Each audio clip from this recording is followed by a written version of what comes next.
Puula Golf sijaitsee Jyväskylän ja Mikkelin puolivälissä, puhtaan Puulan rannalla, vain 2,5 tunnin ajomatkan päässä pääkaupunkiseudulta.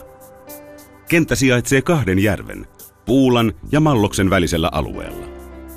Korkeuseroja väylillä on noin 30 metriä. Etäisyydet on ilmoitettuna keltaiselta tiiltä greenin keskipisteeseen.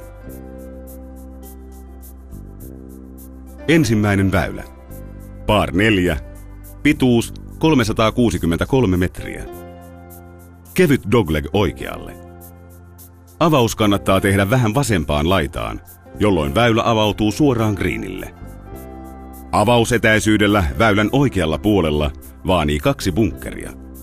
Avaus liian vasemmalle johtaa taas metsäalueelle.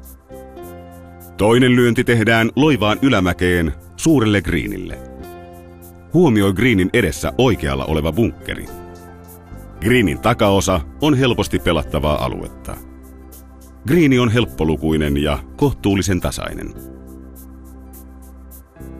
Toinen väylä. Par 4.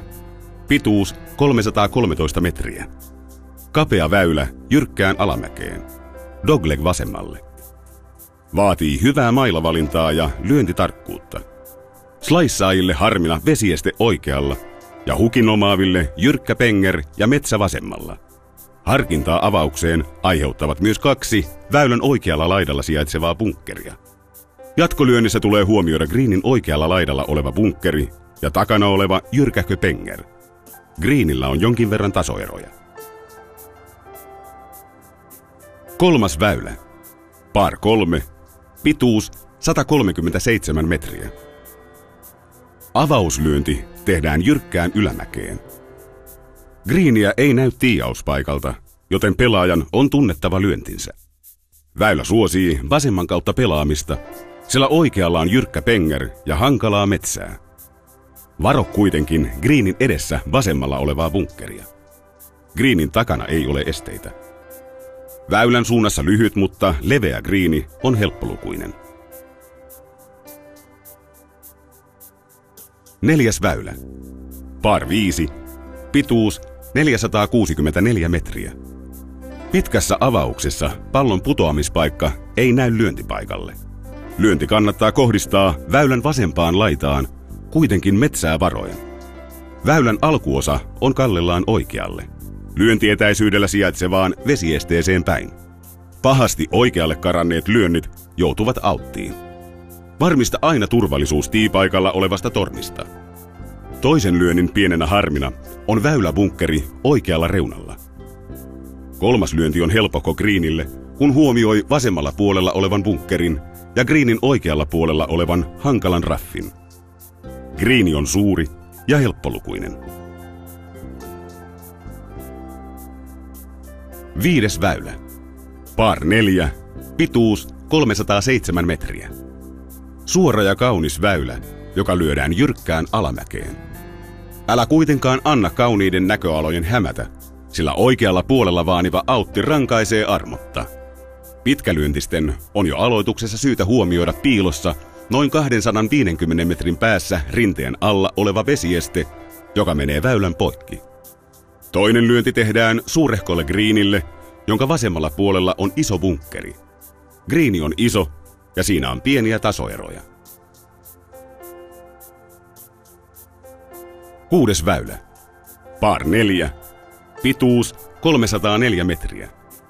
Helppo ja lyhyt par 4, jossa dogleg oikealle. Rohkeat voivat yrittää oikaista metsän kautta oikealta suoraan kohti greeniä. Vaarana kuitenkin metsän reunaa myötäilevä autti. Varo lähestyessä ylipitkiä lyöntejä, sillä greenin takana lymyää jyrkkä penger ja hankala raffi.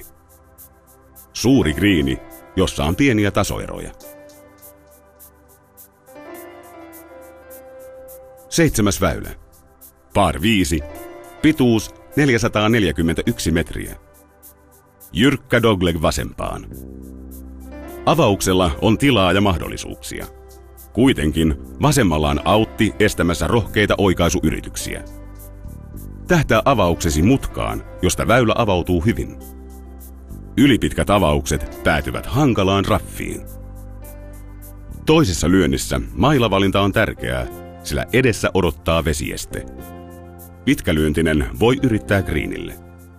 Kolmas lyönti lyödään vesiesteen yli loivaan ylämäkeen greenille, jonka ympärillä ei ole esteitä. Greeni on kaksitasoinen. 8. väylä. Par 3. Pituus 178 metriä. Kaunis, mutta pitkä par 3. Avaus on vaativa, sillä se tehdään alamäkeen ja vasemmalla on vesieste ja oikealla greenin vieressä 2 bunkkeria. Hyvää pelialuetta greenin ympärillä on vähän. Myös puttaaminen on vaativaa greenin kaltevuuden takia. 9. väylä. Par 4. Pituus 385 metriä. Edessäsi on kentän vaativin väylä, joka kaartaa 200 metrin jälkeen jyrkästi vasempaan. Oikealla olevat vesiesteet sekä autti rankaisevat slaissaajia, hukkaajille ongelmia tuottavat vasemman puolen metsäalueet.